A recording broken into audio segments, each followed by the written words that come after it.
Казалось бы, казусом, но не только полноватые мужчины обращаются к нам, а также и иногда обращаются фотомодели. Встречается данный феномен также и у взрослых, так и у детей. Добрый день, меня зовут Журей Алексей Юрьевич, я хирург, я врач-отоларинголог медицинского центра Цертус. Сегодня мы поговорим с вами о проблеме храпа. Данная проблема храпа существует как у категории женщин, так и у категории мужчин. Когда вы не можете выспаться, постоянно ходите сонный, не можете жить, потому что постоянные мигренеподобные боли, головные боли, и сон это основное, о чем вы думаете в ближайшее время, тогда вам следует обратиться к врачу. Храп сам по себе, звуковой феномен, возникает от движения мягкого неба, языка и стенок глотки. Встречается данный феномен также и у взрослых, так и у детей. У детей храп обусловлен ситуацией с большими небными миндалинами, с большими аденоидными вегетациями, которые в принципе не дают адекватно дышать из-за того, что они разбухли, и также имеют непосредственное влияние на сон человека. Если же говорить о взрослых, то тут в основном выступает проблема желудочно-кишечного тракта, это кислотный рефлюкс и также вес.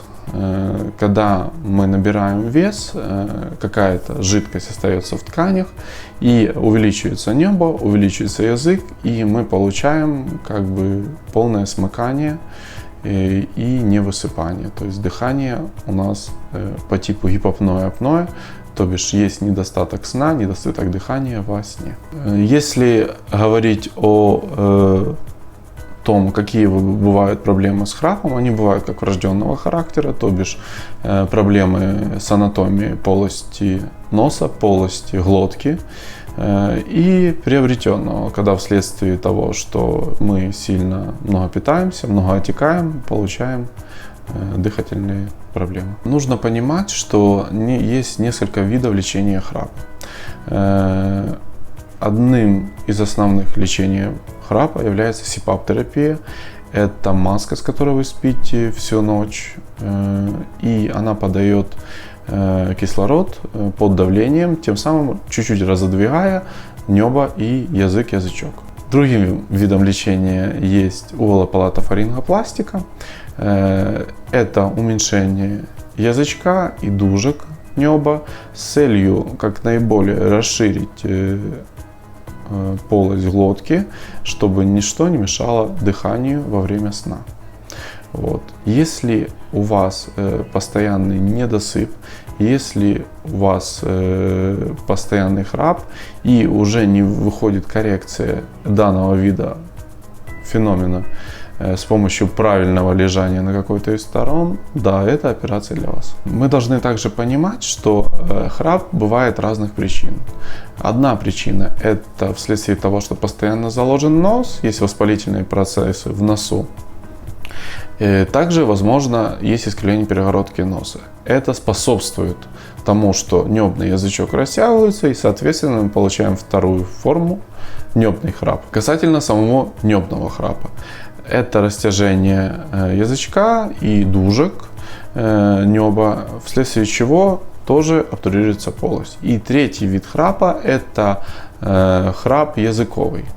Данный вид храпа, связанный с слишком большим углом, и язык частично закрывает полость рта, полость глотки. Так же, как и небо, если есть небный храп, оно тоже частично закрывает, и у нас есть проблемы с переходом, невозможность адекватно дышать во время сна. Основная причина выполнения операции является не столько сам звуковой феномен, который в любом случае он уменьшается после операции, но проблема апноэ. Апноэ – это задышки во сне. После того, как выполняется операция уволопалатофарингопластика, или же она комбинируется, данная операция, с выдвижением чуть-чуть вперед челюсти и подтяжкой языка к этой челюсти, мы полностью освобождаем дыхательные пути, и вследствие чего пропадает как апноэ, так и звуковой феномен. Но для полного налаживания проблем глотки нужно определенное время.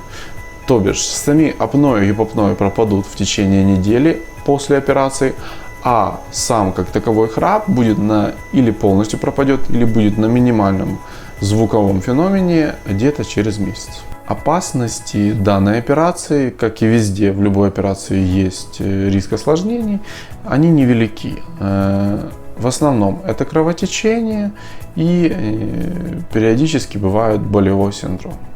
Если проводится операция по устранению небного храпа, это обычно 15-20 минут под местной анестезией, местными анестетиками.